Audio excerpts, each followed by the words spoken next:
et bienvenue parmi les Digital Doers, le podcast de ceux qui font le e-commerce. Le principe de l'interview est toujours le même. Comment la réussite d'une aventure dans le e-commerce passe par la capacité à exécuter les tâches et à sortir de sa zone de confort. L'idée est d'être très concret en parlant de l'évolution de l'aventure de notre invité selon les 3 phases de développement. Le lancement, la croissance et la maturité.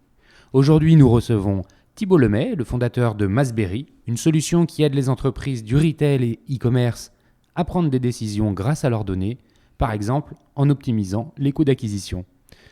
Bonjour Thibault, est-ce que tu pourrais te présenter en quelques mots ? Bonjour Cyril, merci de me recevoir. Donc je suis Thibault, j'ai 35 ans, je suis l'heureux papa d'un petit garçon depuis 6 semaines. Ah, bravo, mes félicitations. Merci. Si je me présente, aujourd'hui je suis directeur des opérations de Izance.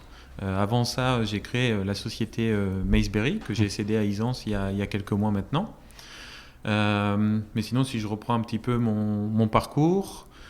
Bon, tu as eu ton bac, je pense. Ouais, j'ai eu mon bac. Plutôt scientifique, littéraire ? Plutôt un bac scientifique. Plutôt un bac scientifique. Mais si tu veux tout savoir, c'est pas un bac scientifique. J'ai eu un bac STT, informatique de gestion. Ah ouais, STI. Donc c'était un bac technologique, ouais. Ouais, je connais bien. Et donc j'ai dû avoir mon bac en 2000. Ouais. Après mon bac, je savais déjà, puisque j'ai fait informatique de gestion, je savais déjà que je voulais travailler dans l'informatique. J'ai fait un BTS en informatique pendant 2 ans. Ouais. Et là, c'était vraiment beaucoup plus concret. Mais par contre... Là, tu étais en région parisienne ? Non, j'étais en province. Je suis originaire de Lille. Donc, j'ai fait une grande partie de mes études à Lille.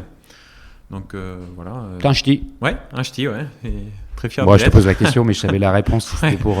C'était pour nos auditeurs. Donc, tu fais un BTS en informatique ? Ouais, et en fait, avec ce BTS, je me suis assez vite rendu compte que j'aurais des difficultés à rentrer en école d'ingénieur. Et c'était aussi ma volonté après le BTS. Donc, j'ai décidé de faire un DUT en informatique en 1 an. Donc ça, c'était assez intéressant puisque c'était un deuxième diplôme en Bac+2 en informatique, mais en accéléré en 1 an. Mmh. Et là, j'ai dû travailler beaucoup avec des cours du lundi au samedi, mais ça m'a vraiment fait une mise à niveau avec une formation excellente, toujours dans le nord de la France, à Lens. Et suite à ça, j'ai pu intégrer effectivement l'école d'ingénieur l'EPSI à Arras, que j'ai suivi pendant 3 ans. Donc là, c'est au début, BTS et DUT, c'est généraliste. Oui, c'est de l'informatique. Ouais, de l'informatique généraliste. Oui, absolument. Quand tu rentres à l'EPSI, est-ce que tu rentres aussi dans une forme de spécialisation ou c'est toujours généraliste ? Non, c'est toujours très généraliste. C'est vraiment comme le BTS ou le DUT, c'est de l'informatique de gestion. Donc c'est plutôt l'édition de logiciels. Avec une particularité, c'est que moi, très rapidement, j'ai compris en DUT que je voulais travailler dans le domaine du web.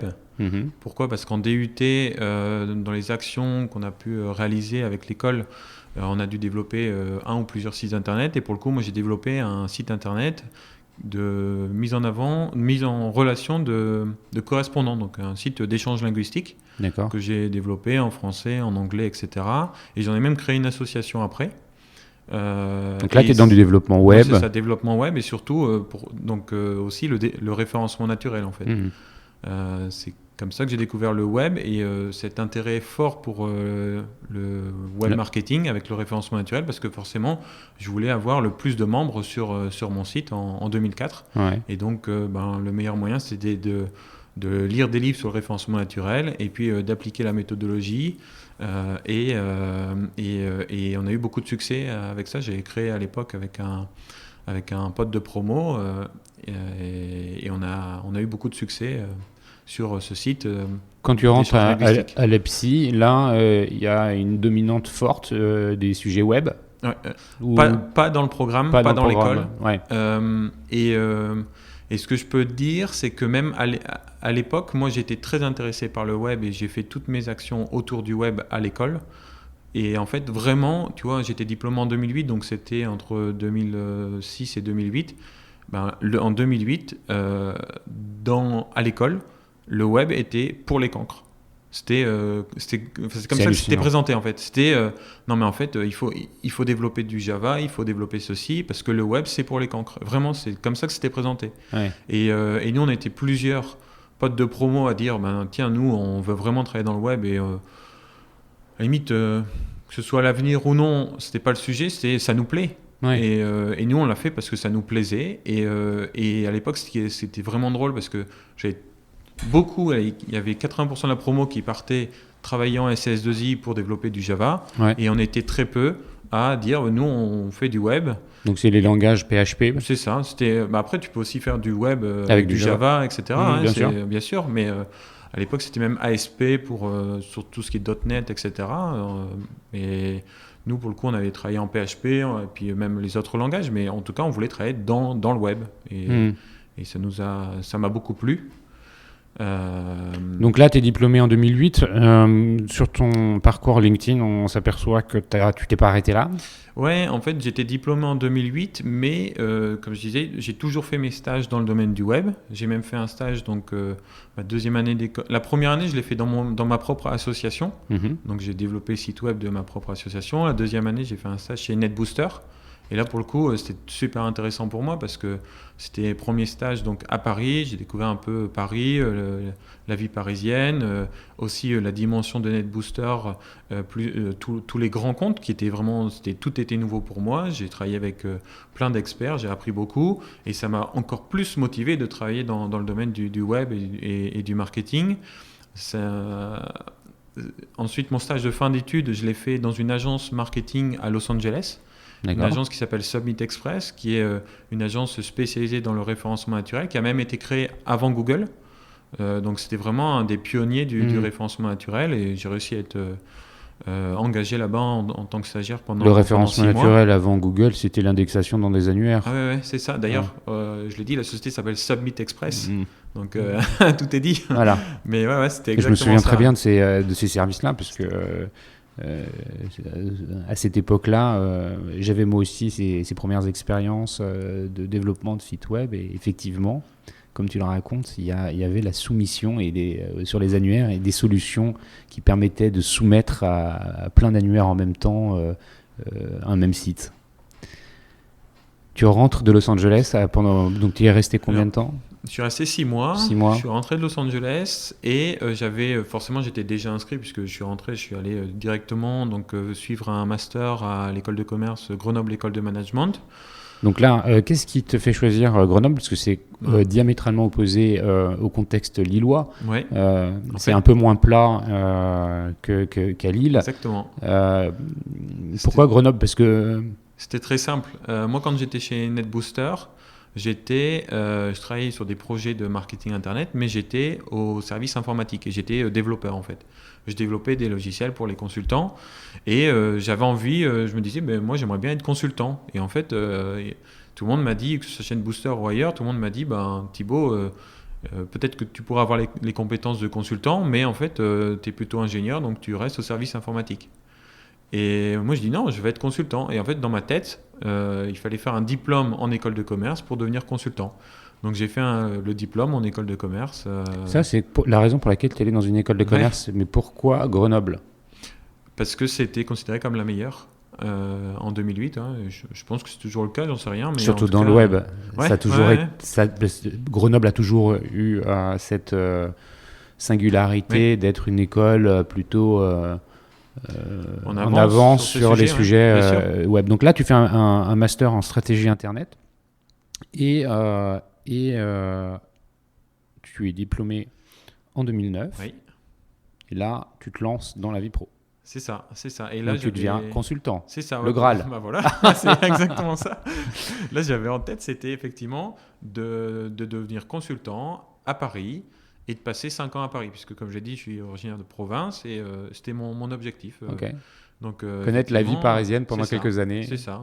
Je m'étais dit, voilà, je resterai 5 ans à Paris.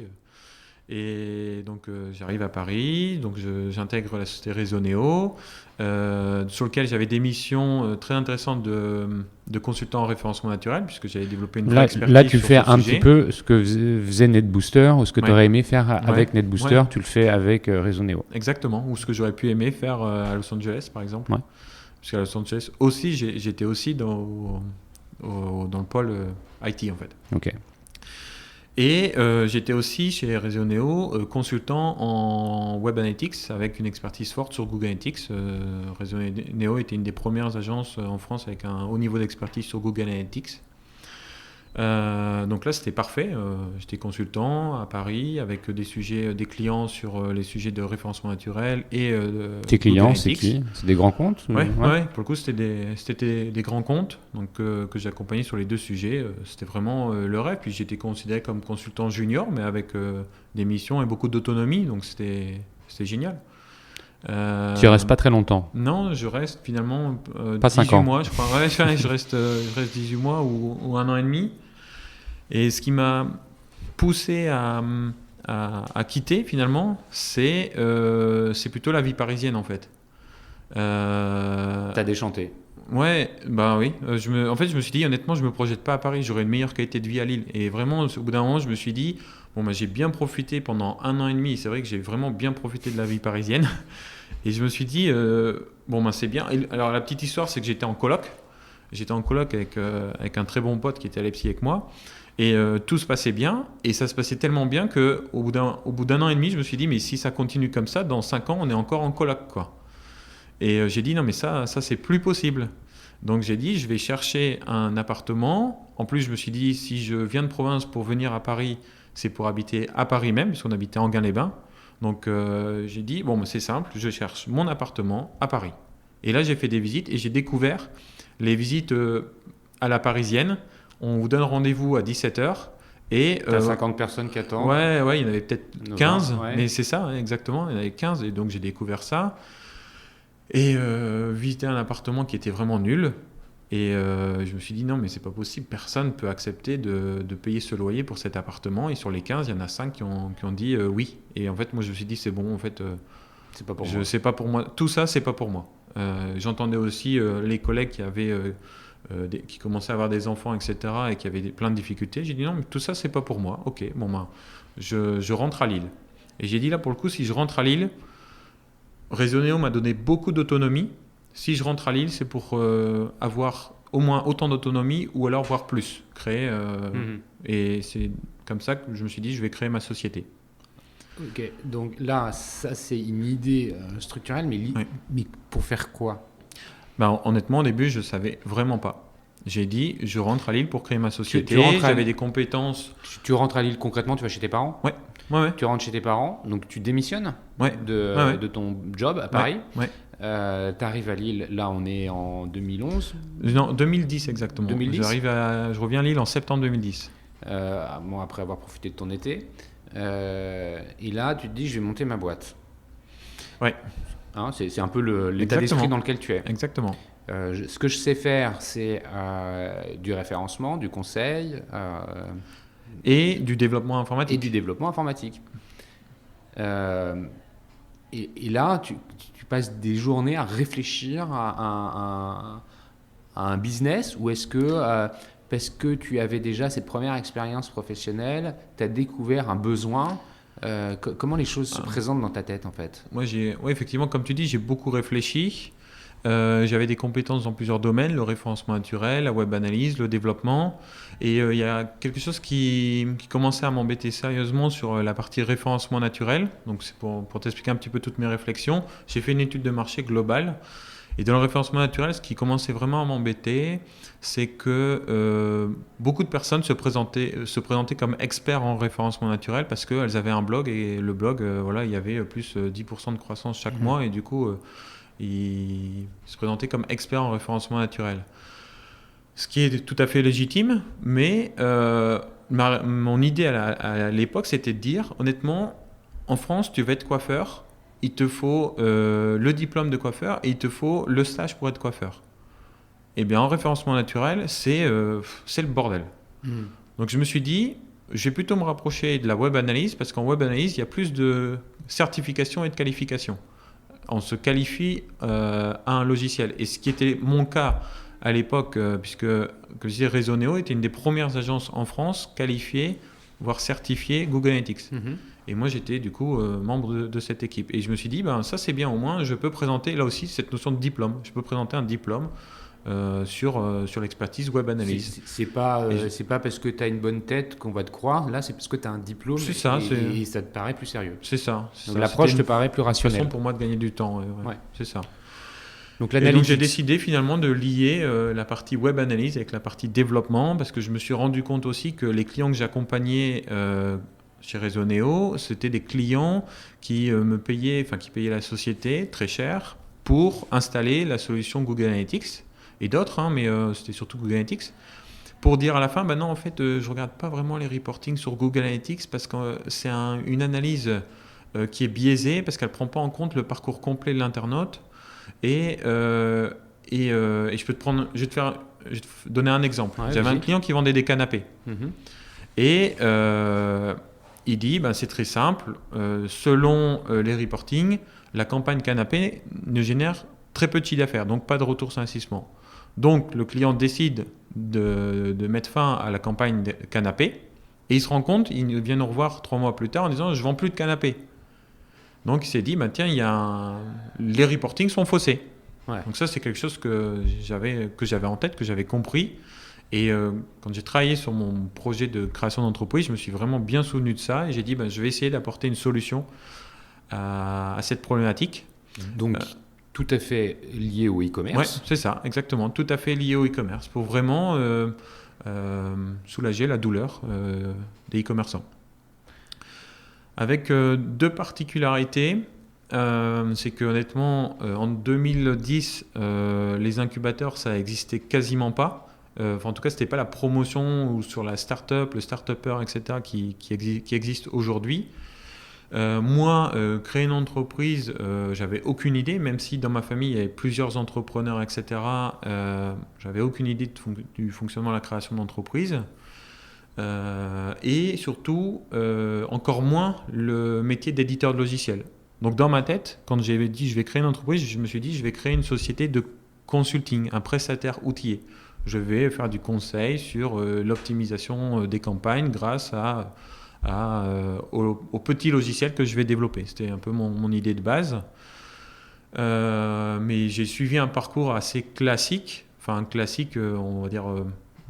classique, c'est-à-dire que, comme je disais, je ne connaissais pas trop le fonctionnement de la création d'entreprise. Je me suis dit, comment démarrer. Quelles sont les démarches? Je discute avec une personne, une autre, etc. Puis quelqu'un me dit, en fait, c'est simple, je vais à la CCI, Chambre de commerce d'industrie de Lille, et puis ils me disent, faut faire un stage de 5 jours. Ok, moi je fais le stage de 5 jours à la CCI, qui finalement... techniquement, le stage a découragé les 3/4 des stagiaires. Moi, je fais partie des gens qui n'ont pas été découragés. Mais oui, il y a quand même les 3/4 qui ont finalement jamais créé d'entreprise. Mais moi, j'étais tellement motivé que j'ai fait ce stage et je me suis dit, waouh, je vais avoir quand même pas mal de responsabilités. Et la CCI m'emmène voir Euratechnologie. Donc Euratechnologie, c'est un pôle d'excellence qui est basé à Lille, qui a été créé en 2009. Donc là, je parle de 2010, donc c'était 1 an après. Je ne connaissais pas du tout, je venais de Paris, je ne connaissais rien à Lille. C'est la MEL, la métropole européenne de Lille, qui a créé... qui a repris des bâtiments industriels en friche, qui les a complètement rénovés, avec l'idée de créer une forme de microcosme dédié à l'innovation, start-up, au tech. C'est un peu comme ça qu'on présente les choses. C'est ça, innovation, start-up, informatique, etc. C'est exactement ça. Du coup, c'est la première fois que j'ai entendu le mot incubateur, parce qu'ils avaient créé un incubateur. Et moi, je me rappelle, à la CCI, je leur dis non, mais moi, je ne veux pas aller à Euratechnologie parce que ce n'est pas à Lille même. Ils m'ont dit c'est à côté, c'est là-bas, Lambersart et tout. Et je dis non, mais moi je veux une adresse à Lille parce que je vise du coup des clients parisiens.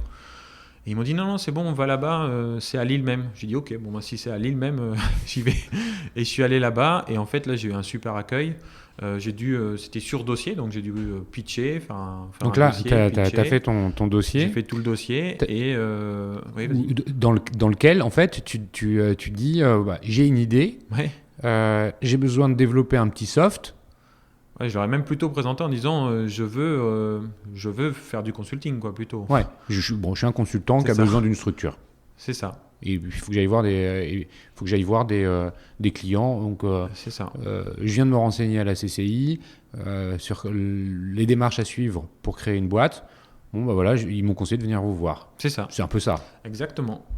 Et comment ils te reçoivent? Ils me reçoivent. Je pense qu'ils ont vraiment, ils m'ont accepté, donc ils ont vraiment trouvé le sujet pertinent. Et je pense qu'ils ont aimé ma personnalité, voir le niveau d'expertise que j'avais. Par contre, ils m'ont donné un conseil que j'ai retenu pendant très longtemps. Ils m'ont dit, Thibaut, dans ton business plan, c'est 70% de consulting et 30% de revenus du logiciel. Ils m'ont dit, on te prend, mais débrouille-toi pour tout inverser. Moi, j'ai dit OK, mais finalement, j'ai pas écouté de manière rigoureuse parce que j'avais vraiment en tête de dire je vais être consultant, etc. Et j'ai développé la société. Là, tu t'installes à Euratech. Ouais, alors, je m'installe à Euratech. Tu as un petit bureau. J'ai un petit bureau. Alors, j'ai même plutôt un bureau valise en fait. C'est Ouais. un système dans l'open space. Je referme le soir avec toutes mes affaires Mais dedans. tu as un cadre en fait. Ouais, Tu as un cadre concret. Je les connais, les locaux, c'est sympa. Un cadre formidable avec la capacité dès le début de rentrer dans un écosystème. C'est-à-dire que dès que je suis arrivé... T'es entouré. Voilà, la personne qui m'a accueilli à l'époque, c'était Samuel. Il m'a dit, écoute, je vais te présenter à telle personne. Je ne sais plus à qui il m'a présenté exactement. Ah si, il m'a présenté à Charles Cantino. Il m'a présenté à Charles. Il m'a dit, tiens, voilà, vous avez des points communs. Et du coup, on a échangé ensemble. Et l'avantage d'une structure comme ça, c'est que tu n'es pas tout seul, en fait, tu n'es plus perdu. C'était dingue. Voilà. Donc tu te nourris de la richesse des autres. Sinon, l'alternative, c'était ma chambre d'ado. Donc là, tu rentres à Euratech, on est début 2011 Je suis rentré fin 2010, dans l'incubateur. Dans l'incubateur. Je suis rentré, j'ai travaillé sur la Donc création. Tu as une structure juridique. Projet. Non, j'ai travaillé sur la création du projet sans structure juridique, puisque l'incubateur est là pour accueillir les créateurs d'entreprises sans structure juridique. Et à partir du moment où la structure juridique est créée, donc c'était avril 2011, là on sort de l'incubateur et on est plutôt dans un accélérateur. Toujours hébergé chez Euratech. Toujours hébergé chez Euratech Technologies, avec la particularité, c'est que quand tu es dans l'incubateur, c'est gratuit. Et quand après, tu es dans l'accélérateur, tu payes ton loyer. Donc là, restons dans l'incubateur 2 secondes. Oui. Tu arrives avec ton ordi et ton cerveau. Ouais. Globalement, c'est un peu, et puis un téléphone portable probablement. Voilà. Ouais, c'est tout. Hein. Et donc, il faut que derrière, tu fasses quelque chose. Ouais. Qu'est-ce que tu fais? Je travaille un peu. Tu fais quoi, des présentations? Tu commences à coder? Ouais, je commence à coder. En fait, je pense que j'ai passé 50% du temps à coder. Ouais. J'ai passé 50% du temps à coder, 50% du temps à faire le business plan et à commencer à travailler sur la partie administrative et la partie recherche de fonds, parce que finalement, quand j'ai créé la société, j'ai fait un prêt d'honneur avec Odefi qui s'appelait LMI avant, et j'ai fait un prêt bancaire à la banque. Donc ça, c'était 35 000 plus 20 000. Donc tu as 55 000 euros pour commencer. Ouais. Donc ça, c'est quand tu passes à l'accélérateur. Tu m'as dit combien de temps? 6 mois dans l'incubateur. 6 mois, ouais. Donc pendant 6 mois, tu travailles la version bêta de ton soft. Tu as déjà une idée du nom? Raspberry, ça commence à émerger? Ouais. En fait, tu peux nous dire pourquoi, d'où, comment? Quand je suis arrivé dans l'incubateur, j'avais déjà ce nom Maceberry, mais je leur ai dit c'est le nom du projet, ce sera peut-être pas le nom de la société. En fait, je sais pas, au début quand on fait un nom, on n'est jamais fan à 100%, etc. Et même quand j'en ai parlé à des amis, et des copines, elles m'ont dit c'est un peu girly, etc. Mais après, quand elles ont vu le logo, quand elles ont vu la société une fois qu'elle a été créée, elles ont dit j'adore. Mais au début, on n'est jamais fan du nom. Tu l'as etc. un peu sorti de ta tête comme ça? Je l'ai sorti de ma tête, non, parce qu'en fait, maze, ça veut dire labyrinthe en anglais.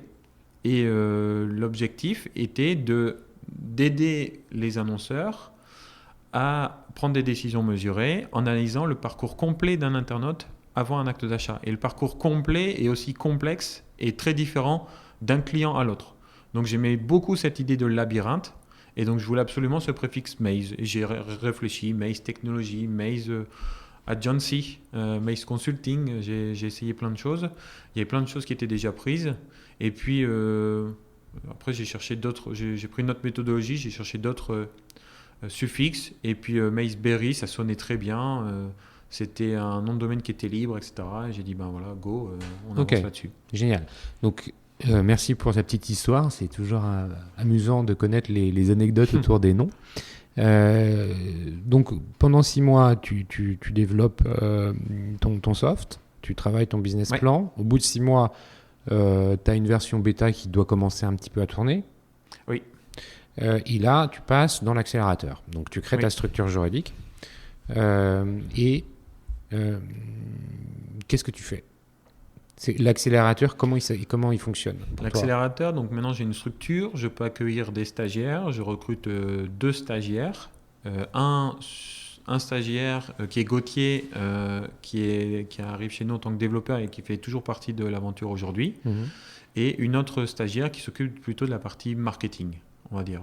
Donc qu'est-ce que tu lui confies comme tâche à elle? Moi je pense que c'était les réalisations graphiques. Travailler sur le site aussi. On a réalisé le site internet, voilà, le graphique, le site, la présentation commerciale sur laquelle je travaillais avec, etc. Enfin, toi, tous ces sujets-là. Tu les drives et en même temps, tu codes? Non. Tu codes pas. Je me rends compte, je me suis rendu compte plus tard, mais en fait, à partir du moment où Gauthier est arrivé, j'ai arrêté de toucher du code, en fait. Et qu'est-ce que tu fais? Je travaille pour le coup sur le développement de la société, donc c'était... Des clients? Ouais, aller chercher des clients. Donc comment tu t'y prends? J'ai fait plusieurs méthodes dans l'ordre, je ne saurais plus dire dans l'ordre, mais... non, mais sans ordre précis, mais globalement.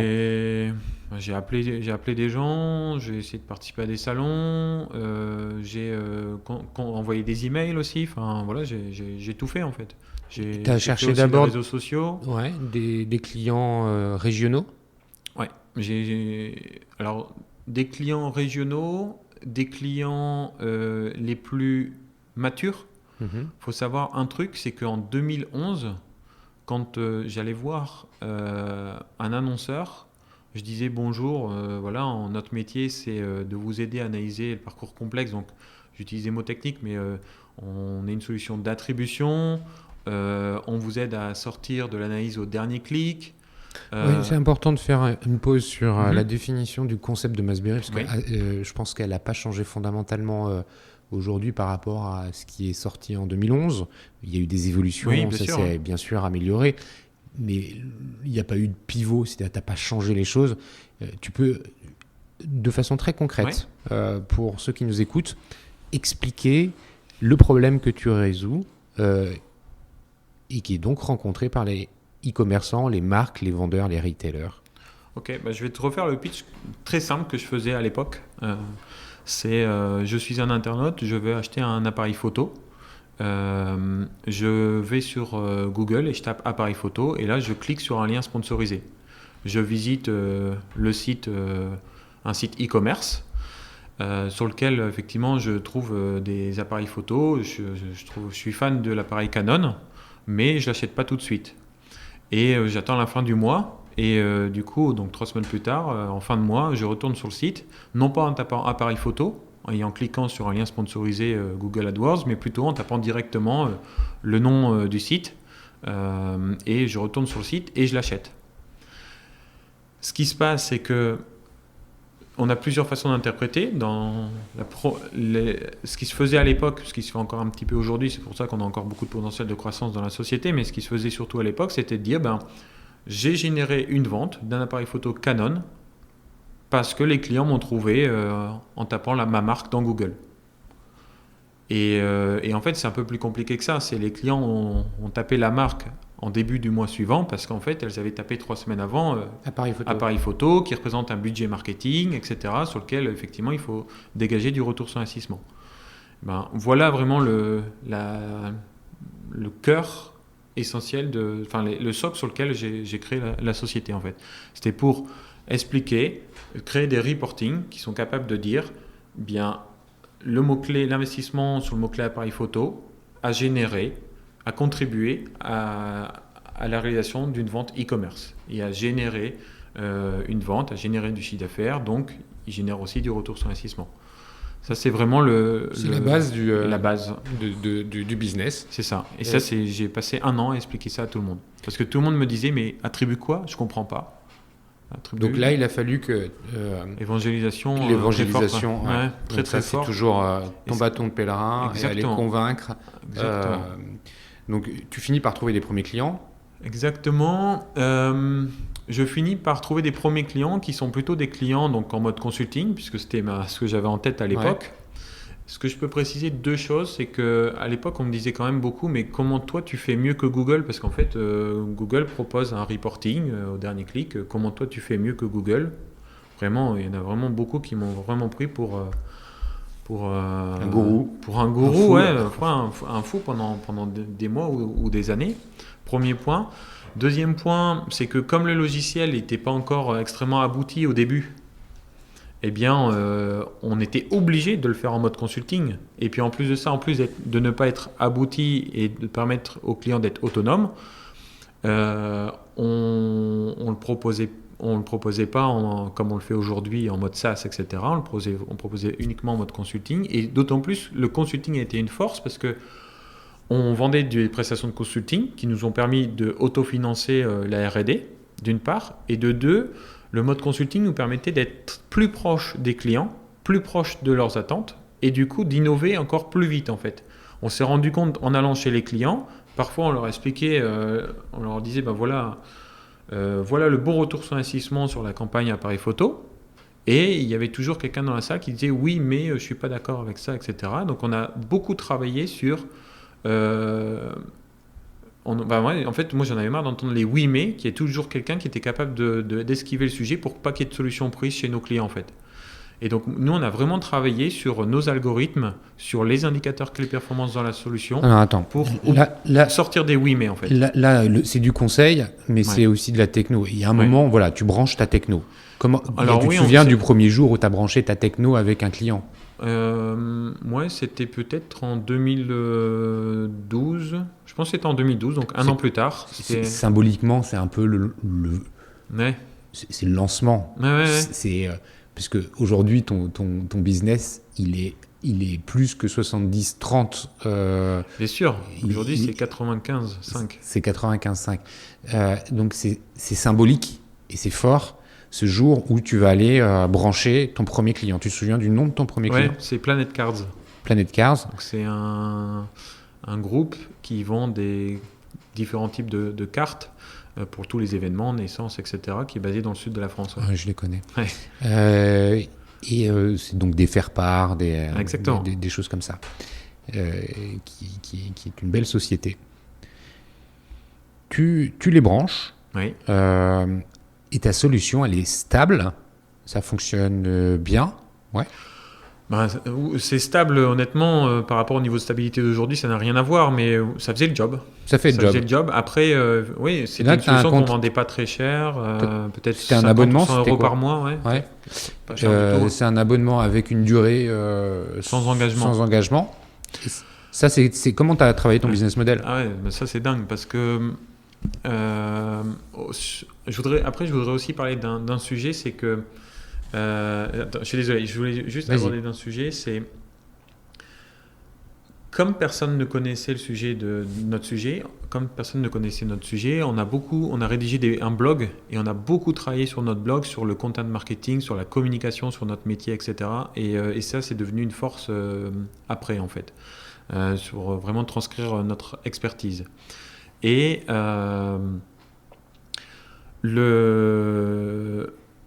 sur la vente du logiciel et du modèle économique, on a eu à peu près 10 modèles économiques différents. Mm-hmm. Ce que je peux dire, c'est qu'en fait, entre 2010 et 2013, la société, elle était vraiment en mode on essaye de sortir la tête de l'eau. Et là, on a vraiment changé, pivoté régulièrement. Alors, ce n'est pas des pivots, mais en tout cas, on a changé le modèle économique plusieurs fois. Un jour, on disait, tiens, on veut le vendre à 50 € par mois sans engagement, mais que le client, il souscrive automatiquement tout seul avec une carte bancaire, etc., et qu'il se forme tout seul. Mais en fait, on a essayé, ça n'a pas marché. On a fait vraiment plusieurs itérations pour finalement aboutir, je pense que c'était en 2013, là où on n'a plus beaucoup changé après. C'est quoi ? un modèle qui consiste à dire déjà on ne vend plus en mode self-subscription en fait. On fait une présentation, une démonstration au client, démonstration de capacité, démonstration du retour sur investissement. Suite à ça, on émet un devis Parce basé que sur là, sa il y a volumétrie. une promesse. Oui, c'est ça. Hein, Ta promesse, elle est un peu chiffrée. Tu dis, voilà, globalement, en utilisant la solution Masberry, vous allez économiser X% sur vos campagnes d'acquisition. Exactement. Donc là, c'était rodé, quoi. À partir de 2013, on avait tous ces éléments. En plus, on avait les métriques. On avait aussi les clients qui nous avaient fait confiance au début, qui témoignaient aujourd'hui d'avoir économisé, diminué leur coût d'acquisition client de 30%. À l'époque, on avait déjà des clients de 30%. Après, je pense qu'on a des clients qui ont fait diminuer beaucoup plus que ça, même jusqu'à 50% de coût d'acquisition. Mais on commençait à avoir tous ces argumentaires, mieux connaître notre métier, pour commencer à avoir un vrai discours et puis une vraie offre, un logiciel qui s'était aussi bien amélioré. Et là, on est vraiment parti en mode SaaS où on vendait le logiciel après un rendez-vous ou plusieurs. Là, tu es en 2013, hein, Thibaut. Ouais, c'est ça. Tu es en 2013. Ouais. Ça allait hyper vite. 2011, tu branches ton premier... 2012, tu branches ton premier client. 2013, tu industrialises le process. Oui. C'est-à-dire que j'ai l'impression qu'en l'espace d'un an, tu as réussi à itérer un certain nombre de fois pour tester des process et valider un modèle au bout d'un an seulement. Oui. Donc ça veut dire qu'entre ton premier client et un process rodé peut-être pas, mais calé, tu as branché d'autres clients. Ça a été difficile de trouver d'autres clients en un an. En 2013, tu te souviens de ton portefeuille client? Non, honnêtement, j'ai plus vraiment de chiffres en tête. Mais c'est quoi? Mais c'est 5, 10, 15? Voilà, c'est ça, 10 ou 15. Ouais, 10 ou 15 avec des grands noms ou des... c'est quoi? C'est des PME? C'est qui? On pouvait avoir des grands noms. Pourquoi? Parce qu'on avait aussi cette dynamique de consulting aussi, toujours. Et en fait, on avait, comme j'ai dit, on a branché le premier client autonome en 2012, mais on avait encore des clients en mode consulting jusqu'en 2013, en fait. Là, tu as créé ta boîte en 2011. Tu te souviens, 2012, on va dire 2013, fin 2013, tu fais un chiffre d'affaires, tu as toujours tes 55 000 euros qui ont de capital. Fin 2013, on doit faire 100 000 euros, 120 000 euros. Ouais. C'est ça. Et tu as 2 stagiaires toujours? Alors, oui. Alors, ce ne sont plus des stagiaires. Tu les as embauchés. Non, ouais, c'est ça. Alors, effectivement, ce qu'il faut savoir, c'est que si je résume, de 2011 à 2013, on est resté à 3. Et ce n'étaient pas des stagiaires, pour le coup, c'était deux salariés. Donc, j'ai embauché Gauthier, puis à l'époque, il y a Fabien qui nous avait rejoint. Donc, on était à 3, on est resté à 3 pendant 3 ans. Donc, 2013, ça m'intéresse. Va pas plus loin. Ouais. Donc, c'est sur ces 3 ans, 2 ans et demi, 3 ans. Ouais. Vous êtes tous les 3, vous faites tout. Oui. J'imagine que tu es assez polyvalent. Oui, absolument. Vous êtes toujours hébergé chez Euratech. Oui. Et tu as toujours le financement de base du prêt d'honneur et du prêt bancaire qui ont constitué le capital de la société. Oui, et j'ai obtenu un nouveau prêt d'honneur aussi auprès de Réseau Entreprendre. D'accord. Donc en 2012. D'accord. Entre-temps, tu as fait les démarches pour être lauréat du Réseau Entreprendre. Oui. Voilà. Donc, tu arrives fin 2013 avec déjà, on va dire, un POC, plus qu'un POC, puisque Proof of Concept, puisque ça fonctionne. Bien sûr, hein. Là, tu as des marchés, tu as tes premiers clients, 10-15 clients. Donc, j'imagine, et tu me le confirmeras, que tu abordes 2014 dans un esprit... dans quel état d'esprit? Alors, un bon état d'esprit pour plusieurs raisons que je vais t'expliquer. Un point dont on n'a pas beaucoup parlé, on a parlé du financement à travers de la dette, mais comme beaucoup d'entrepreneurs non éduqués comme j'ai pu l'être, j'ai perdu du temps dès 2011 à rechercher des fonds. j'ai recherché des fonds, tu sais, en parallèle de développement d'aller chercher des clients. J'ai recherché des fonds dès 2011 et j'ai même payé des cabinets pour m'aider à rechercher des fonds, des cabinets qui m'ont volé mon argent pour me dire oui, on va vous aider à lever 600 000 euros, voilà, on va vous aider à finaliser le business plan, etc. Et pourquoi je dis voler? Parce qu'en fait, aujourd'hui, avec l'expérience que j'ai, je sais pertinemment que j'aurais jamais pu lever cette somme d'argent avec les KPI et les métriques que j'avais à l'époque, puisque j'avais 0 métrique. Et du coup, ils m'ont vraiment fait perdre du temps. Et ouais, j'ai perdu un peu de temps sur cette pratique de levée de fonds. Et pourquoi j'arrive là, c'est que Euratechnologies, ils m'ont beaucoup accompagné sur plein de sujets. Et à un moment donné, en 2013, ils m'ont dit, Thibaut, comme tu le sais, Euratechnologies est partenaire de Stanford depuis des années. Cette année, on te propose de participer à la promotion et d'aller être en formation à Stanford dédiée à l'entrepreneuriat d'entreprises en forte croissance, etc. J'ai dit oui, non, je suis pas motivé. En plus, c'est beaucoup d'argent. Stanford, c'est une université hyper prestigieuse américaine. Exactement. Donc, ils te proposent de partir. Enfin, c'est quoi l'idée? C'est de partir combien de temps? C'était sur un format où on partait 10 jours là-bas à Stanford, et après et un mois plus tard, c'était Stanford qui venait 10 jours à Lille. Donc c'est sur un temps court. Finalement, ouais, en 2 mois, c'était plié, quoi. Mais c'est 2 mois qui ont vraiment transformé, qui ont transformé la société. Parce et que ça, tu c'était finis en par juin dire 2013. oui, en fait. Exactement. Donc, tu pars en juin? En juin. Pendant l'été, Ouais. tu fais Absolument. ce déplacement à Stanford. Exactement. Donc ça, c'était juin 2013. Et vraiment, j'ai vraiment tout appris là-bas sur ce qu'est un fonds d'investissement, comment fonctionne un fonds d'investissement, ce qu'est une start-up, comment on crée des métriques de start-up, etc.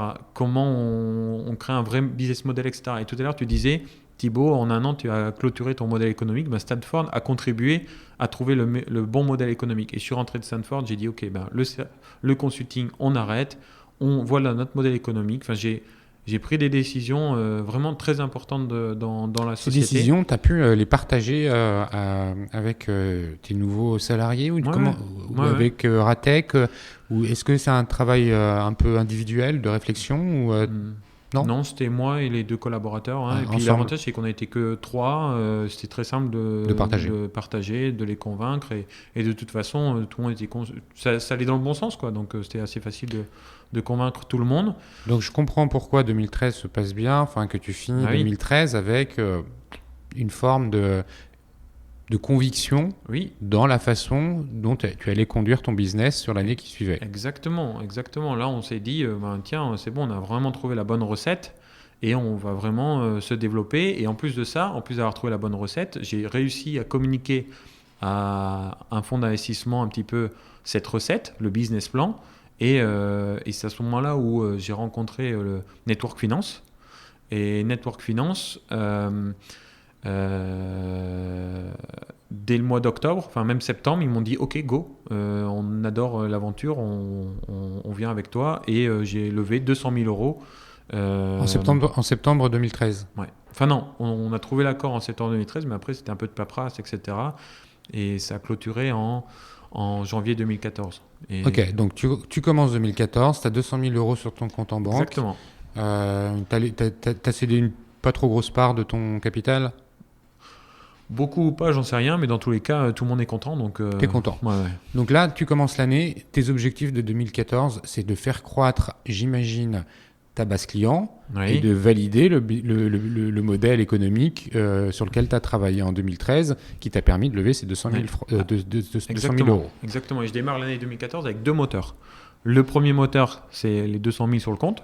Et le deuxième moteur, c'est un fonds d'investissement qui a été fondé par des entrepreneurs qui me parrainent. Donc j'avais pour le coup plusieurs parrains, enfin surtout un parrain qui est Bertrand Fredinucci, qui venait toutes les semaines, ou allez, peut-être toutes les 2-3 semaines à Lille, réunion, et puis on prenait tous les sujets un par un, et on a travaillé comme ça pendant plus d'1 an.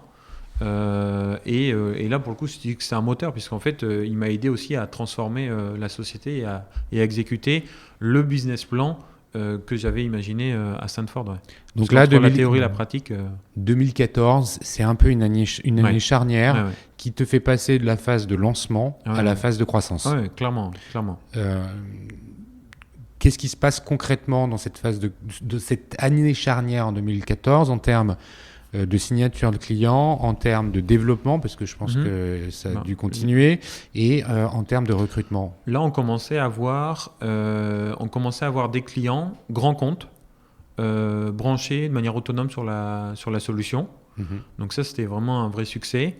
Ensuite, on s'est mis aussi dans une dynamique de recrutement, et c'est en ce sens où j'ai recruté notre premier commercial, ou manager commercial, puisque le premier, on voulait quelqu'un de senior expérimenté. C'est à ce moment-là on a recruté Romain Barthes, qui est devenu associé à la société et qui a beaucoup contribué au succès commercial, au succès global de la société. Bonjour, absolument.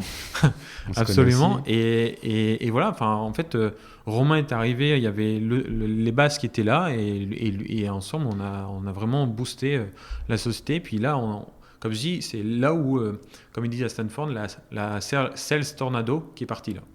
Ok, donc là, les ventes, Ça décolle sérieusement. Ça décolle. Le produit, il évolue comment? Est-ce que tu rajoutes des features ou le produit il passe en version 2, en version 3, il évolue qu'est-ce qui fait sérieusement, tout se structure. Comme je l'ai dit, on a signé avec des gros e-commerçants, donc du coup, il fallait aussi renforcer. En 2014, on a signé avec Starenza, par exemple. Ouais. Et du coup, là, je peux te dire qu'il fallait quand même avoir une solution bien robuste pour absorber les différentes, toutes les montées en charge et tout. Donc là, on commençait à avoir une solution bien robuste. Ouais.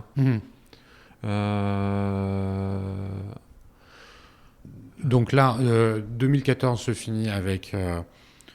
c'est quoi le chiffre d'affaires fin 2014, un ordre de grandeur, tu te souviens? Alors, il a évolué, mais pas énormément. Pourquoi? Parce qu'on a arrêté la partie service qui apportait conseil, qui apportait quand même une part de chiffre d'affaires importante. Et on s'est concentré sur le côté éditeur logiciel. Donc ça aussi, c'était un vrai choix stratégique. C'était reculer pour mieux sauter. Il y a des clients, c'était beaucoup pour nous. On faisait des prestations de 30 000 euros et on leur a dit non. On leur a dit non, on ne fait plus le consulting. Voilà. Et 30 000 euros, donc on a refusé, on faisait faire 200-300 000 euros, je ne sais plus exactement, mais forcément ça a augmenté, mais c'était peut-être 200 000 ou 300 000. Ouais. Compenser les pertes du conseil. Ouais. Donc là, il y a Romain qui est arrivé, vous êtes 4 sur 2014? Exactement 4, plus après on a renforcé l'équipe technique, il y a des développeurs. Fin 2014, vous êtes quoi? Une petite dizaine, un peu moins? Non, même pas, on était 7 je pense. 7 ouais. Le fonds qui te suit valide la trajectoire que tu es en train d'inscrire de Masberry. Ouais. Donc tu arrives en 2015 avec toujours cette croissance. Quelque part, c'est transformer l'essai 2015. 2014, vous avez prouvé l'attraction, la croissance qui était là. Les années d'avant, c'était qu'il y avait un business. 2014, c'est lancé et la croissance est là. 2015, vous transformez l'essai. Ouais. Ah oui, 2015, on transforme l'essai et de mémoire, à partir de l'été 2015, et ça pendant 18 mois, on a recruté une personne par mois. Waouh. Donc c'était à peu près le rythme, une personne par mois. Donc là, tu finances ça comment? Parce que est-ce que tu es déjà sur des nouvelles levées de fonds ou est-ce que c'est sur fonds propres? Est-ce que les 200 000 euros, ils doivent être vite brûlés? Ouais, en fait, dans le travail que j'ai fait avec Bertrand, c'était de dépenser l'argent intelligemment, en fait. Et je pense que vraiment, s'il n'avait pas été là, on aurait dépensé, t'aurais brûlé. On aurait dépensé 400 000. Clairement, sur plein de sujets, sur le recrutement, etc. On aurait recruté les mauvaises personnes, etc. Bref, on aurait dépensé 2 fois plus. Et du coup, ça aussi quelque chose que je peux partager. Moi, j'étais content de faire cette levée de fonds à 200 000 auprès de ce fonds versus 400 000 auprès d'un autre. Clairement, ça, c'était vraiment un point important. C'était le bon fonds au bon moment. Et après, en 2015, effectivement, on continue à se développer. Et de manière assez naturelle, j'ai travaillé sur un projet de levée de fonds à nouveau. Je pense que j'étais pas parti sur de bonnes bases parce que je voulais lever beaucoup d'argent, beaucoup trop. Je sais plus, peut-être 1 million d'euros ou 1,5 million, je sais plus. Et là encore, c'est Martin Génaud de Network Finance qui m'a dit non Thibaut, t'as pas besoin de 1 million, t'as pas besoin de ça. Avec 500 000, tu devrais t'en sortir. Comment tu connais Martin? Il était coprésident de Network Finance. Okay. Donc du coup, il était aussi associé en fait. D'accord. Et lui, il m'a dit, débrouille-toi, mais avec 500 000, tu devrais t'en sortir. Et au début, je dis, bah non, machin et tout. Puis finalement, on travaille ensemble. Et puis je me dis, bah tiens, ouais, effectivement, on arrive à faire un BP avec 500 000. Comme quoi, parfois, en fait, c'est vraiment... faut vraiment faire cet exercice de se dire, essayons d'atteindre la rentabilité le plus rapidement possible en levant le moins de fonds possible, quoi. Martin Génaud, c'est quelqu'un qui compte beaucoup dans l'écosystème du web français, de l'entrepreneuriat, dans le e-commerce et dans les VC. Il a quelques faits de guerre à son actif, et du coup, les conseils qu'il peut apporter, j'imagine que tu les reçois avec beaucoup de bonheur. Ah ouais, moi j'ai entièrement confiance envers Martin, envers Bertrand. Du coup, quand il me donne un conseil, je suis à la lettre. Donc là, tu vas lever 500 000. Ouais. Tu pars pour 2015 pour lever 500 000. Je pars pour lever 500 000 en 2015. Et à ce moment-là, on a décidé le 3 juillet en Assemblée Générale de faire cette levée de fonds avec Network Finance qui était présent à cet AG. Et le 10 juillet, il y a Damien de Generis Capital qui me contacte et qui me dit voilà, on serait intéressé de se rencontrer si vous recherchez des fonds, etc. Comment Generis Capital te contacte? C'est Martin qui a fait le go-between? Non, il m'a contacté sur LinkedIn de manière opportuniste et moi j'ai répondu dans la foulée. D'accord. Voilà. Et le feeling est très bien passé. L'équipe de Generis, Damien, Franck, ils sont venus même au mois d'août à Lille pour avancer sur le dossier, etc. Et on a trouvé un accord, septembre, octobre, finalement. Ça s'est fait aussi facilement. Et honnêtement, je ne sais pas pourquoi, je ne me suis pas amusé à essayer de les mettre en concurrence réellement. Finalement, j'ai discuté avec 2 fonds. Mais pas plus. Enfin, voilà, à partir du moment où il y avait le fit ça passait bien, voilà, c'est ça. Bon, c'est là où on s'est connus. Exactement. Thibaut, puisque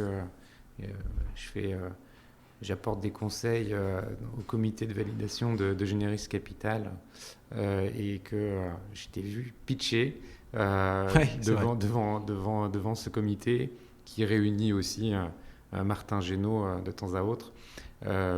Pour nous présenter Masberry, et c'est comme ça qu'on a fait connaissance. C'était pour la petite histoire. Donc, tu finis 2015 avec cette nouvelle levée. Oui. Il a 2016, il se passe pas mal de choses. Tu vas nous raconter, mais je me souviens t'avoir vu au salon e-commerce one-to-one à Monaco. C'était ta première année. 2016, certainement. Oui. Ouais. Donc c'est en mars, pour ceux qui ne connaissent pas, c'est la grand-messe du e-commerce en France qui réunit les décideurs de cet écosystème, Presta et annonceurs ou e-commerçants. Et donc là, tu avais ton stand et c'est un billet d'entrée qui est cher, aller à Monaco, ouais. Mais ça a dû contribuer, j'imagine, tu vas me le dire, à développer ton business. Exactement. Nous, dans notre façon de faire chez Masberry, on a toujours essayé d'être une société data-driven. Donc, chaque investissement marketing qu'on fait, forcément, on essaye de mesurer le retour sur investissement. L'ensemble des salons. Et 2016, c'était effectivement ma première participation à Monaco. Sauf que j'avais eu la chance d'être invité en plénière en 2014 à Monaco pour pitcher sur la partie startup. Et c'est suite à ça d'ailleurs qu'on a signé Sarenza. D'accord. Donc je connaissais un petit peu le potentiel de Monaco et pour moi, en 2016, c'était évident de dire bon voilà, la société, on commence à vraiment se développer, etc. Donc là, on fait ce salon et quand on fait le salon, on fait les choses bien, etc. Et pour nous, c'était assez naturel de faire ce salon ainsi que d'autres salons. On a fait les Big Boss aussi l'été, etc., etc. Et ça s'est enchaîné avec beaucoup de participation au salon sur lequel moi j'essayais toujours chaque année de se réinventer ou d'innover et d'apporter un petit effet waouh à nos clients et nos prospects. Et je pense que c'était un des facteurs clés de succès. Ouais. Donc là, je vais arrêter un peu sur 2016. L'argent que tu lèves te permet de mettre en place des actions marketing, donc de recrutement de tes clients, typiquement avec des salons comme celui de Monaco, Oui. ou la recruter, participation à des événements comme les Big Boss. C'est aussi cet argent, donc tu signes des nouveaux contrats. Est-ce que c'est aussi pour financer des recrutements IT en vue d'améliorer le système ? Oui, bien sûr. Ouais. Quelle est la part chez toi dans les effectifs des développeurs à ce moment-là ? Je pense que ça a souvent été sur cette règle qui n'était pas volontaire mais qui était naturelle finalement. C'était un tiers, un tiers, un tiers. C'était un tiers d'équipe technique, un tiers d'équipe accompagnement client et un tiers donc, des chefs de projet, consultants qui accompagnent nos clients sur la formation et l'implémentation de la solution et un tiers de commerciaux. D'accord. Donc ça a souvent été comme ça. En 2016, globalement, les effectifs, ils tournent autour de quoi ? Une vingtaine, trentaine de personnes ? Non, même pas. 2016, on était... ouais, c'est ça. On approchait 20 personnes. Ouais. 20 personnes. Ouais. Fin 2016, 20 personnes. Tu pilotes l'entreprise avec Romain ? Oui. Donc vous êtes tous les deux oui. À piloter l'entreprise. Tu peux nous dire un peu deux mots sur le management à ce moment-là ? Quels sont les défis qui se présentent à vous ? La relation avec les hommes, les femmes bien sûr, qui sont dans tes équipes. Est-ce que c'est évident ? Est-ce que les choses se passent de façon assez naturelle ? Comment c'est vu par vous ? On va dire que à ce moment-là, ça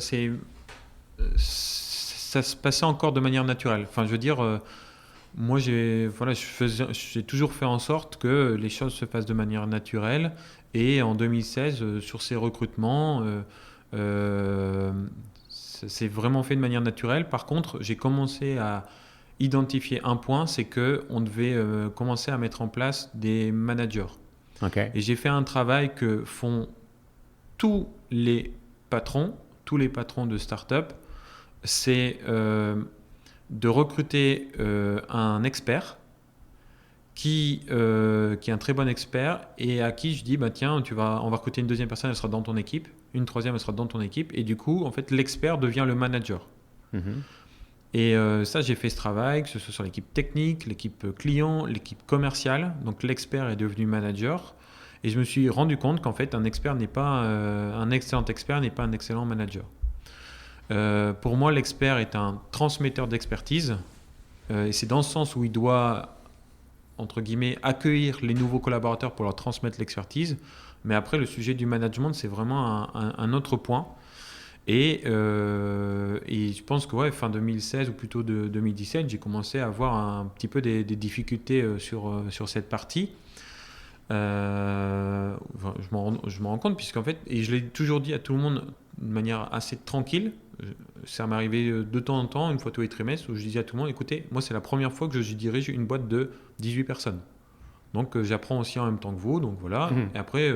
c'est notre apprécier la transparence. C'est ça, X mois plus tard, je dis écoutez, c'est la première fois que je dirige une boîte de 25 personnes, donc du coup, on va faire opérer ces changements, etc. Voilà.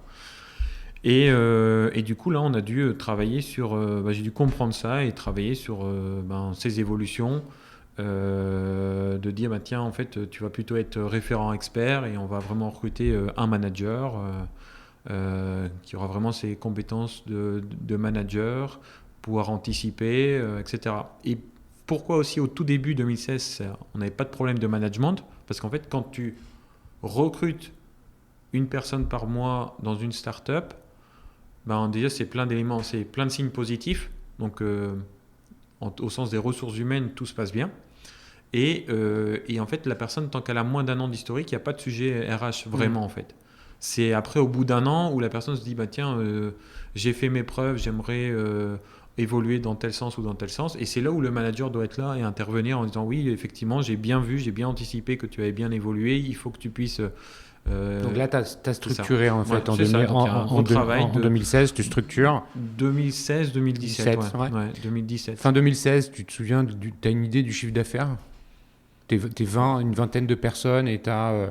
Je ne sais plus, peut-être 600-700 000 euros, je ne sais plus exactement. Ok. 2017, tu continues. Alors, 2017, je continue. Il y a vraiment, encore une fois... quelque chose qui se passe. Ouais, mais du coup, je vais quand même revenir un petit peu en arrière. Ce que je voulais expliquer, c'est que en 2015, j'ai levé 500 000 euros auprès de Generis Capital, mais donc 500 000 euros auprès de Generis Capital, mais Network Finance était tellement motivé et confiant envers l'opération qu'ils ont dit, ben, nous, on veut faire de l'antidilution, enfin c'est ça, ne pas être dilué. Donc je rajoute au pot. On rajoute au pot sur cette nouvelle valo, donc ce qui est aussi un très bon signe d'avoir un investisseur historique.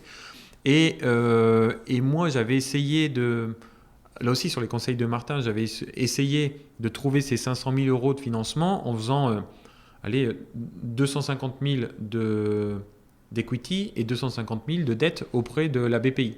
Sauf que la BPI m'a complètement mis de côté. Ils m'ont dit non, mais ok, tu nous intéresses pas. Et ce que je veux dire par là, c'est que le jour où ça a été publié dans la presse, qu'on a levé... 1 million et quelques. Ben non, on avait levé 500 plus l'antidilution, c'était peut-être 700. Ouais. On a levé 700. Il y a la BPI qui m'appelle en disant Thibaut, en fait, si tu veux, on peut t'apporter la moitié de ce que tu as levé en dette. Je dis bah mais il est trop tard en fait. C'était il y a 6 mois que j'en avais besoin. Ils m'ont dit non mais vraiment là on peut, il n'y a pas de problème. Et bref, j'en ai discuté avec les fonds, etc. Et puis finalement, je pense que 6 mois plus tard, on a fait cet emprunt donc ça, de dette. C'était donc en 2016. Donc, c'était finalement début 2016, ouais. Début 2016, donc on s'est retrouvé, on avait un besoin de 500 000, on s'est retrouvé avec quasiment 1 million sur le compte. Enfin 1 million de liquidité additionnelle, à la fois en equity et en dette. Et l'année 2016, comme j'ai expliqué, on recrute beaucoup, mais le business il se développe énormément. On se rend compte aussi on affine aussi notre modèle économique et on se rend compte aussi qu'on a plutôt de très faibles besoins en fonds de roulement. Ce qui veut dire que... Parce que en fait, il était payé avant... techniquement, on est payé avec 11 mois d'avance, Ouais, donc... tu as la trésor. Ça devient un BFR négatif. Ouais. Voilà. Et du coup, plus on se développe, plus on a de cash. Plus... en plus de ça, on atteint nos objectifs de croissance, mais on n'arrive pas à recruter autant qu'on le souhaite. Parce que là aussi... Là, tu n'es plus chez Euratech. Non, on n'est plus chez Euratech. On a déménagé 1 fois, 2 fois... 3 fois à Euratech, et au bout d'un moment il nous fallait plus de place. Il nous fallait plus de place, donc on a quitté Euratech, on s'est rapproché du centre de Lille avec la proximité avec les gares, parce qu'on a les équipes qui sont souvent à Paris, etc. Donc on s'est rapproché du centre de Lille dans, je sais plus, un plateau de 350 mètres carrés. Et j'ai oublié ce que je voulais dire. Pardon, donc vous avez grossi, tu n'as pas de problème de BFR, tu as du recrutement. C'est ça. On ne recrute pas aussi vite qu'on le souhaite, parce qu'un point aussi, j'ai toujours été très très exigeant sur le recrutement. Moi j'ai une devise, c'est quand il y a un doute, il n'y a pas de doute. Donc du coup, vraiment, ce qui est simple, c'est que les managers, quand ils me présentent un collaborateur, j'en valide 1 sur 2. Okay. Les statistiques, c'est ça, c'est 1 sur 2, donc ce qui est un faible ratio quand même, je trouve. Mais finalement, honnêtement, on n'a pas recruté toutes les personnes qu'on avait provisionnées dans le business plan en 2016. Ce qui veut dire qu'on termine 2016 avec une année bien meilleure que prévu. Et je pense même que c'est rentable. Je pense même que c'est une année rentable. C'est une année rentable, absolument. Mais ta croissance est freinée par des problèmes de recrutement. C'est comme ça qu'il faut le comprendre. Vraiment. Ça, c'est indéniable. Et vraiment, ça a souvent été, et c'est même encore le cas aujourd'hui. Hein. Le recrutement, il est difficile sur tous les profils? Oui, sur tous les profils. Les ingénieurs, c'est compliqué. À la limite, les plus compliqués, c'est les ingénieurs, ça c'est sûr. C'est ça. Mais Mais c'est même les compliqué commerciaux, partout. c'est pas évident. Non, c'est pas simple. Ouais. Quand on est exigeant, c'est pas simple. Ouais. Donc, tu arrives en 2017 avec un exercice qui est plutôt confortable, Exactement. de l'argent sur le compte. Mhm. Et ce que je veux dire, c'est qu'on a l'argent sur le compte et on a surtout tout l'argent qu'on avait levé et emprunté. On l'a toujours. On n'a jamais exploité. On se retrouve 1 an plus tard, on n'a toujours pas utilisé l'argent levé. Ok. Donc, ce qui est un peu Donc, tu rembourses la dette? paradoxal. Non, on rembourse selon l'échéancier. Ouais, selon l'échéancier, mais pas en En avance. tout cas, Ouais. c'est ça. On se retrouve avec vraiment tout l'argent qu'on a levé et on se dit, bah tiens, Là, il va falloir on faire a quelque levé, chose. c'est ça. Et c'est là où, en 2017, C'est ça. on va dire, de proie, vous passez à prédateur. Ouais. Hein? Ouais, non, c'est vrai, c'est un peu ça. Ouais. C'est un peu ça. Qu'est-ce qui se passe? Je connais la réponse, mais non, je te mais laisse voilà, me la dire. on fait une réunion avec les actionnaire et puis on dit, bah tiens, effectivement, faut qu'on dépense notre argent plus vite et toujours de manière très intelligente. Et on entend que la société merchandising était sur le point d'être rachetée par une autre société. Société merchandising.io, créée par Julien Decroix à Lille, à Euratechnologie aussi, que je côtoyais vraiment pas plus ni moins que les autres entrepreneurs. Hein, voilà. Quand j'ai cette info, Romain et moi, on se dit, Romain, je lui ai dit, est-ce que tu te rappelles de notre déjeuner il y a 4 mois dans lequel on s'est dit, s'il y avait bien une société qu'on devait racheter, ça serait merchandising.io. Et du coup, il me dit oui. Du coup, pour nous, la décision a été prise, quoi. Ils font quoi? Alors, merchandising, donc c'est une société dédiée au merchandising qui a cette capacité à aider les merchandisers et les catégories managers à mesurer l'efficacité des pages listes et donc des performances des produits sur leur site en fait. Et je prends l'exemple, ils ont plusieurs fonctionnalités, mais je vais présenter une qui est la plus importante, c'est tu as une page liste avec toutes les robes, mais techniquement, c'est pas la même peine de mettre toutes les robes jaunes tout en haut et les robes noires tout en bas, sachant que si les algorithmes te disent qu'en fait, techniquement, les gens préfèrent plus des robes noires les femmes préfèrent plus des robes noires que des robes jaunes. Mm-hmm. Et en fait, la solution de merchandising est là pour ça en partie. En tout cas, elle est née aussi de ça, d'analyser les performances, de dire bah tiens en fait quand quelqu'un clique sur une fiche produit de robe noire, on a un taux de mise en panier beaucoup plus fort, donc on aurait tout intérêt à faire en sorte qu'elle soit plus mise en avant. On peut dire etc. qu'il fait la tête de gondole. Exactement, c'est exactement ça. Donc avec la donnée, avec un très haut niveau d'expertise, avec une société qui a été créée sur plein de valeurs communes à Maceberry.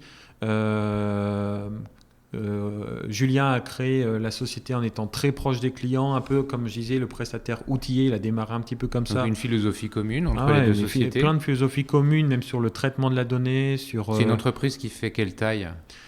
Donc au moment du rachat, ils étaient 5, avec un chiffre d'affaires de 500-600 000 euros. Ok, donc tu rachètes cette boîte courant 2017. Oui. Là, ça donne beaucoup de visibilité à Maceberry. Oui. Il y a des articles dans la presse. Oui. Il y a des gens qui s'intéressent à vous. Oui, effectivement, c'est comme je disais, on essaye toujours d'avoir cet effet waouh, et pour le coup, ça y a vraiment contribué, et les personnes qui nous voyaient plutôt comme une start-up, et les start-up c'est plutôt on lève les fonds, là c'était plutôt effectivement c'est la société en croissance d'ailleurs, où d'un moment on a arrêté d'utiliser le mot start-up pour plein de raisons que je peux expliquer, mais on a utilisé plutôt société en hyper-croissance, et effectivement on a développé, on a fait cette acquisition. Ouais. Donc 2017, finalement, vous passez dans une autre dimension. Il y a ta société en intégrant merchandising.io, elle se professionnalise beaucoup. Elle gonfle mécaniquement en taille. C'est là où on a beaucoup travaillé sur le management, etc. Voilà, donc tu as des enjeux de gouvernance d'entreprise, puisque tu as un associé nouveau, j'imagine. Oui. Dans l'opération, en fait, c'est une fusion-acquisition, et du coup, dans l'opération, Julien a rejoint le capital de Maceberry. Ouais. Donc la gouvernance de l'entreprise est modifiée. Oui. L'intégration d'un nouveau profil. La structuration des équipes, du management. Oui. Les enjeux de recrutement, ils sont abordés comment ? Est-ce qu'il y a des sujets marque employeur qui apparaissent ? Comment ça se passe en 2017 autour de ça ? Oui, les sujets de marque employeur, c'est des sujets forts que j'ai inscrit dès le début dans l'ADN de la société. Je me suis toujours dit, on fait un salon et on fait telle action, c'est aussi pour véhiculer une bonne image de la société et faciliter les recrutements.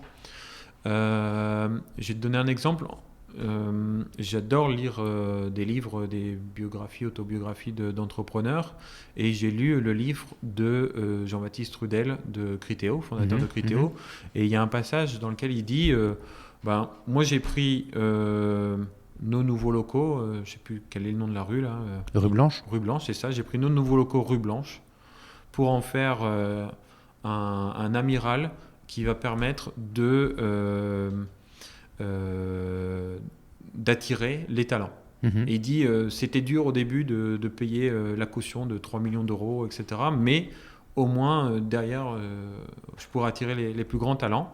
Et j'ai lu ce livre au moment où nous on a déménagé. Donc là j'ai dit on va faire des locaux top niveau. On a dépensé beaucoup d'argent, enfin plus que la moyenne, on va dire, pour avoir des locaux très attractifs qui vont développer notre marque employeur, ça plus tout le reste. Enfin, tout est naturel. Tu arrives à résoudre en partie les problèmes de recrutement avec cette démarche-là. Bien sûr, ouais. Et cooptation aussi, c'est cooptation. Beaucoup, le fait d'avoir une très bonne atmosphère dans la société, etc. Ça, c'est un enjeu fort pour vous quand on est en hyper-croissance. Le recrutement, c'est... Et les ressources humaines, c'est vraiment le nerf de la guerre. C'est le nerf de la guerre. Il y a ça, et tu ne peux pas développer sans les gens et maintenir tes systèmes. Tu arrives en fin 2017, tu as intégré une nouvelle société, ils t'ont apporté un portefeuille de clients qui était complémentaire du tien. Oui.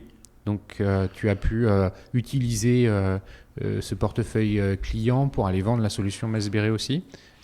Oui, en fait, la petite histoire dans l'opération, c'est qu'à partir du moment où on a décidé de racheter merchandising, il faut savoir que j'ai appelé Julien un samedi, on s'est vu du dimanche, et 6 semaines plus tard, ils étaient dans nos locaux et l'opération était terminée.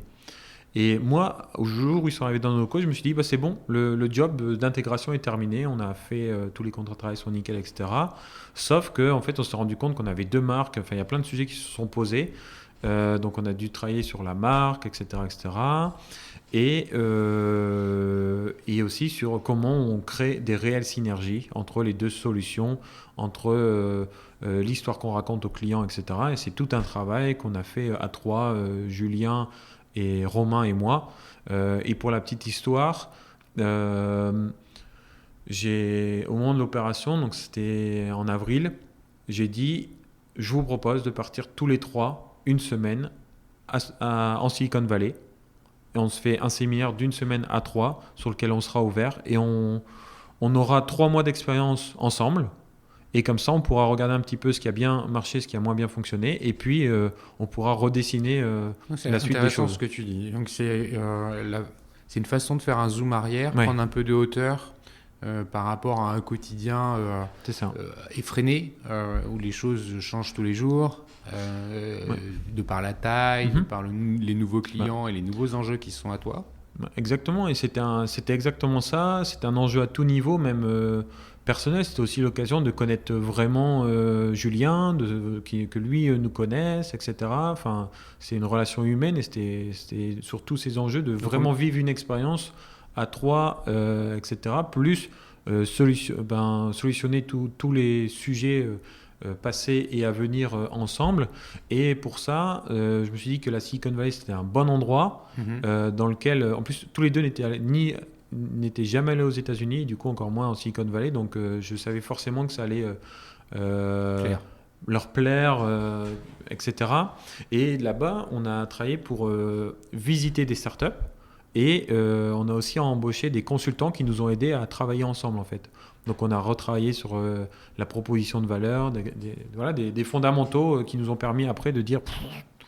Vous revenez au bout d'une semaine. C'est ça, au bout d'une semaine, en juillet, il y a 2 ans, là, juillet 2017. Et là, vous mettez en œuvre l'intégration de merchandising. Ouais. En 2 mots, ça s'est traduit par l'effacement de la marque de merchandising. Oui, l'effacement de la marque,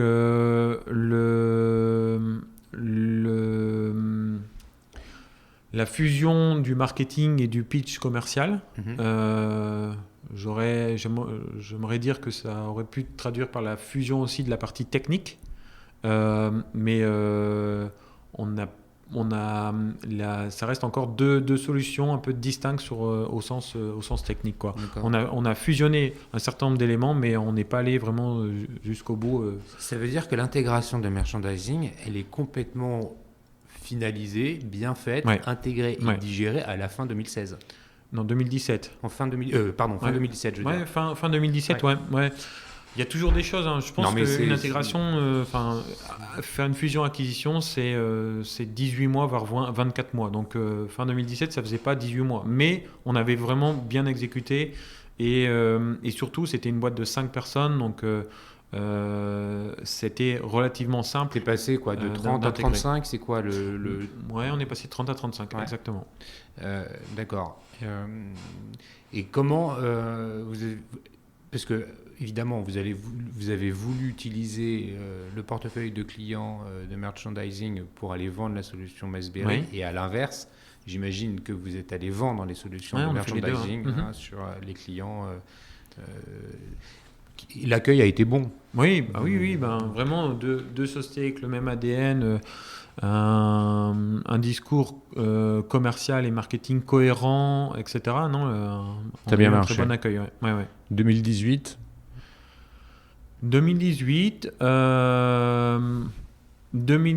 c'est plutôt c'est l'année où on a fait le rapprochement avec Isance. Donc 2018, c'était toujours un travail sur la croissance de la société. On va dire que là, moi, j'avais vraiment une équipe de managers complètement opérationnels, autonomes, capables de porter toute la croissance de la société. Donc, moi, je me suis beaucoup concentré sur l'opération de fusion-acquisition. Donc là, comment les choses s'emmanchent en fait avec Isance? Ils viennent te contacter?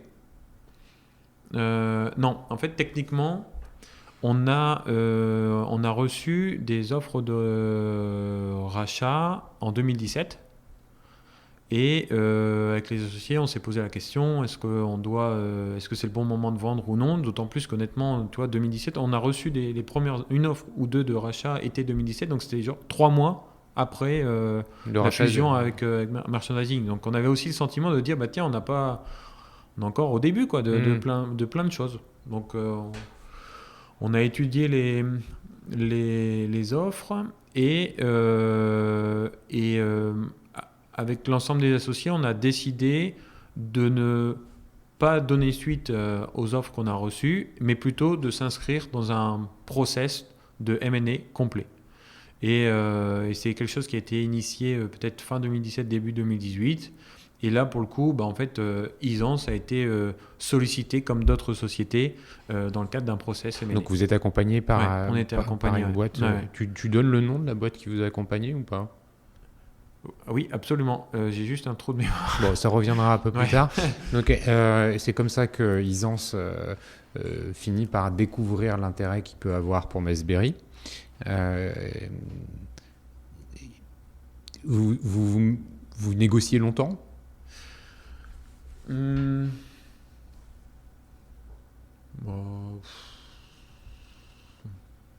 Est-ce que quelques mois, non, c'est simple, les relations se passent bien dans cette dans cette voilà. Les investisseurs initiaux, les fonds, Ils vous accompagnent aussi dans cette démarche? Comment ils réagissent? Comment ils se positionnent? Ouais, ils ont été, ils ont vraiment été de bons conseils sur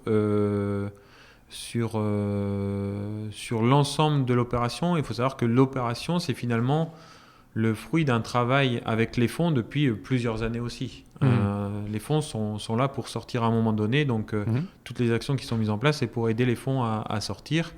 Et au moment de sortir, effectivement, ils ont vraiment été moteurs et de bons conseils. Ouais. Avec chacun sa particularité. Il y avait Generis Capital qui avait plus son expertise, plus l'expertise déjà du M&A avec plus l'expertise de la partie juridique, opérationnelle, etc. Et puis Network Finance qui avait plus la partie en fait négociation, on va dire. C'était une bonne combinaison. Ouais, c'est ça, une bonne combinaison. C'était aussi intéressant d'avoir deux fonds différents dans leur fonctionnement, dans leur approche au global pour. Alors, Isance, tu peux juste nous dire qui ils sont en fait dans ce rapprochement pourquoi en fait ça fit entre vous parce que il y a quelque chose il y a une cohérence industrielle. Tu peux nous en dire deux mots, donc, en les présentant vite. Absolument. Donc, Isance, c'est une société qui a deux activités historiques. Une activité d'ESN dédiée à la data, donc une très forte culture sur l'exploitation de données pour l'ensemble des clients avec une dominante forte chez les retailers. Et ensuite, une activité d'éditeur de logiciels, donc une DMP, mais qui est dédiée aux retailers. C'est pour ça qu'en plus on dit RMP, dédiée aux retailers.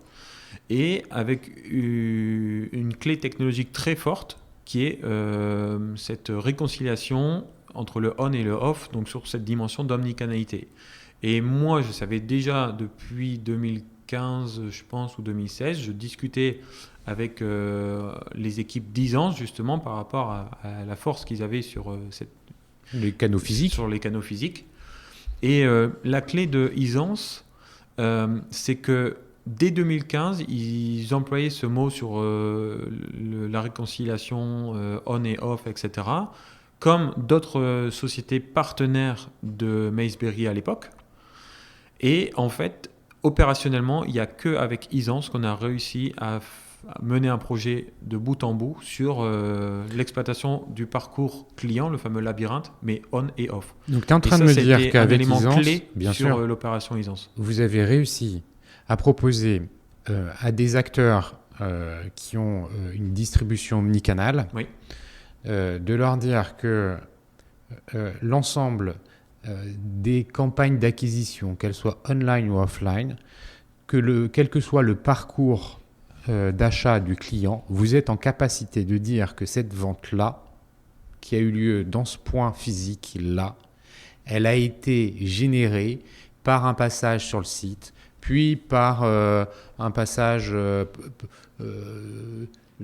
chez un revendeur, et elle est finie là. Exactement. Et à l'inverse, tu sais que quelqu'un qui est passé par le magasin va conclure sa vente sur le site internet de la marque. Non, peut-être pas jusque-là. Peut-être pas jusque-là, parce qu'en fait, si tu veux, c'est surtout régi par des systèmes de transactions. Donc, autant on peut avoir le parcours de l'internaute sur le site, et puis après, de savoir s'il a souscrit en magasin, que ce soit à travers son système de paiement ou en présentant une carte de fidélité, etc. Donc ça, ce sont des éléments de clé de réconciliation qu'on réalise. Maintenant, si tu rentres dans un magasin et que tu ressors, finalement, ça, on ne va pas le savoir. En fait. Non, mais c'est normal. Tu ne traques pas les gens. Il faut qu'il y ait une contre, action avec une carte de fidélité. Mais à partir de ce moment-là, oui, ça, c'est vraiment une force, bien sûr. Hein. Donc, c'est aussi parce que vous avez déjà eu cette première expérience avec Isance que vous abordez le sujet de fusion-acquisition avec un regard un peu particulier. Ça avait beaucoup ça faisait du sens. Ça présentait déjà donc beaucoup de sens en fait. Moi, je voulais vraiment aller vers l'omnicanalité et Isance c'était vraiment la voie royale. Et en plus sur ce format de fusion-acquisition qui accessoirement c'est la société qui a fait la meilleure offre. Donc voilà, tout le monde c'était parfait pour tout le monde. En fait, moi j'ai travaillé aussi avec nos investisseurs, puisqu'en fait les investisseurs, on peut qu'on se le dise, mais en fait un investisseur, que ce soit la suite de l'histoire, il s'en fout vraiment, quoi. Ce qui l'intéresse, c'est parce que lui il sort complètement. Donc lui, ce qui l'intéresse, c'est avoir la meilleure offre. Et après, couplé à ça, c'est nous entrepreneurs, Romain, Julien et moi, aujourd'hui on est associés de Isance. Et donc typiquement, ce qui nous intéressait, c'était aussi d'avoir... Vous avez fait du cash out un peu? Ouais, bien sûr, bien sûr. Donc, ça aussi, c'était aussi une règle importante sur laquelle aussi nos fonds nous ont aussi beaucoup éduqués à ça, donc c'était primordial. Mais on voulait avoir effectivement forcément l'histoire parfaite, cette voie royale, et en fait c'était parfait. Et c'est aussi pour ça qu'on a fait le deal, hein. Je suis quelqu'un quand même de très, très exigeant, je sais ce que je veux, etc. Donc souvent je fais pas les choses à moitié par hasard. Donc aujourd'hui tu es actionnaire d'Isance, tu travailles au sein du groupe Isance, la marque Masberry est maintenue. Oui. C'est quoi les nouveaux enjeux pour toi pour ce groupe Isance Masberry, c'est quoi le futur? Le sujet de la marque, en fait, il y a encore plein de sujets. Hein. Aujourd'hui, la marque Masberry existe encore. Maintenant, comment ça va évoluer dans les prochaines années, ça, je sais pas. On n'a pas encore trouvé toutes les clés, etc. Et on verra comment ça va évoluer. Mais aujourd'hui, on a encore...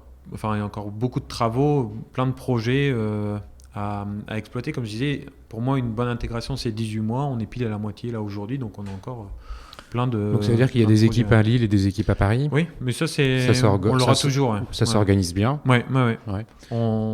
Tu passes ton temps à... Moi, je passe 2 jours par semaine à Paris, le mardi et le jeudi, au minimum. Et le reste à Lille. Et le reste à Lille, ouais. Et les équipes, pareil, en fait. Les cultures d'entreprise étaient différentes ou il y avait une forme de... Non, pour le coup, les cultures d'entreprise étaient quand même différentes, en fait. Donc aujourd'hui, on fait un travail pour vraiment prendre le meilleur des deux et en faire vraiment on avait 2 fusées, on en fait vraiment une nouvelle. Et ça fait partie de mes missions, hein, de faire fusionner cet ADN, faire un ADN commun et culture d'entreprise différente. Et ouais, on avait deux cultures différentes. Peut-être que aussi le côté Paris-Province a joué un peu. J'ai pas assez d'expérience pour dire que effectivement c'est drôle, chose qui existe. Mais elle est drôle ton histoire. Ouais. Elle est ironique. Tu as réalisé que la boucle est bouclée. T'es parti de Paris pour créer Masberry et tu revends Masberry à un acteur parisien qui te fait revenir à Paris quelques années plus tard. Non, c'est vrai. Et du coup, effectivement, la boucle est bouclée parce qu'aujourd'hui, je peux dire qu'effectivement, à Lille, j'ai une meilleure qualité de vie qu'à Paris. C'était mon objectif, effectivement, en quittant Paris. Et aujourd'hui, j'ai le plaisir de revenir à Paris 2 jours par semaine.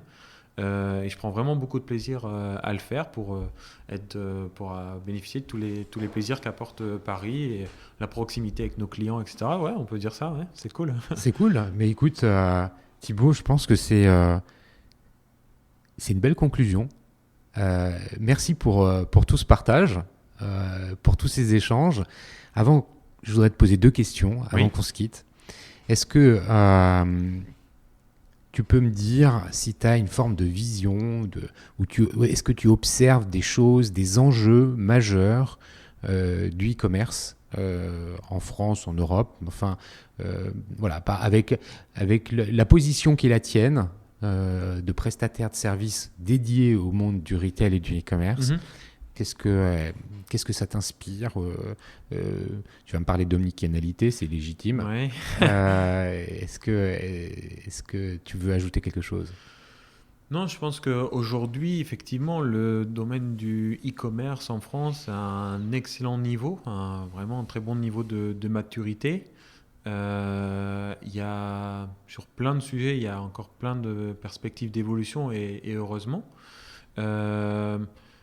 Moi, par rapport à mon propre scope, en fait, qui est vraiment cette partie données, exploitation de données, etc., je me rends compte qu'il y a encore beaucoup, beaucoup de potentiel sur ce point.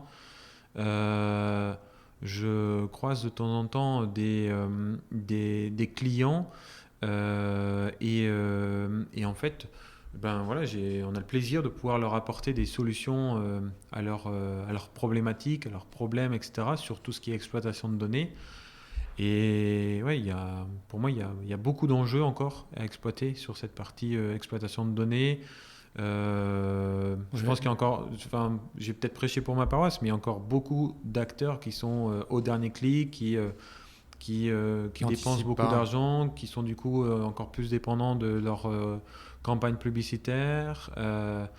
Voilà. Et indépendamment de ça, il y a plein de sujets effectivement dont j'ai moins d'expertise, mais qui sont très bons sur la partie relations commerciales, relations clients, qui peuvent encore améliorer sur d'autres points. Mais ouais, en tout cas, il y a un très, très, très bon niveau de maturité. Il faut travailler sur cette partie omnicanalité, c'est essentiel. Et surtout, d'autant plus qu'aujourd'hui, il y a des solutions pour ça. Mmh. Merci. Si on veut te suivre sur les réseaux sociaux, tu es présent sur LinkedIn, Twitter, comment on peut faire? Le meilleur moyen, c'est LinkedIn en fait. Thibaut Twitter, Lemay. ouais, Thibaut Lemay sur LinkedIn, c'est le meilleur moyen. Je suis aussi présent sur Twitter, mais je ne m'y connecte plus depuis quelques mois. Thibaut, c'est avec un T à la fin, sans L. Ouais. Ok, LinkedIn principalement. Bah écoute, merci encore Thibaut pour la qualité de ces échanges. Ça a été passionnant. Ça a été un long podcast. Je pense qu'on n'est pas loin de l'heure et demie. C'était très enrichissant.